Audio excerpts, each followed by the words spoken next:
Good morning mga Q, welcome po dito sa aking YouTube channel, Super Q TV. Ayan, kamusta po kayong lahat mga Q?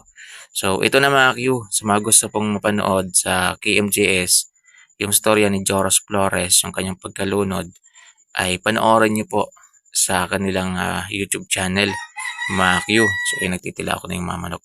So uploaded na po siya mga Q, siguro in-upload nila kagabi ng madaling araw o mga bandang alas 12. 7 hours ago pa lang kasi kanina mga Q, yung upload nila dito po sa binatilyong nalunod sa Aklan River.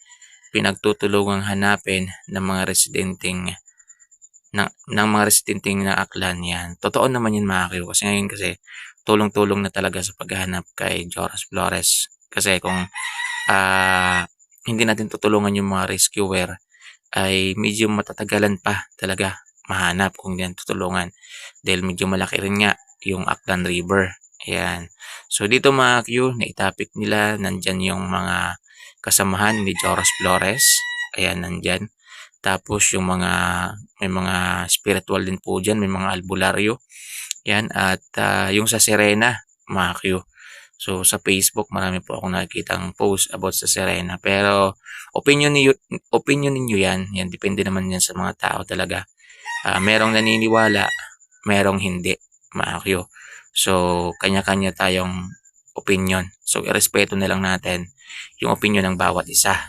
Ayan, wag natin silang pagtawanan, wag natin silang insultuhin. Ayan, kung ano man yung pinapaniwalaan nila, irespeto natin.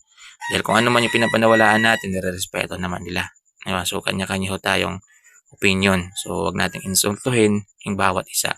Kung hindi ka naniniwala sa Serena, nasa sayo po yan. Kung naniniwala ka sa Serena, nasa sayo din po yan. Kung ayaw mo maniwala sa mga spiritual, albularyo, ay diretso mo yan. Pero wag niyong insultuhin yung mga naniniwala mga Q. So panoorin niyo ito mga Q sa KMJS. Ayan, so uploaded po siya 7 hours ago.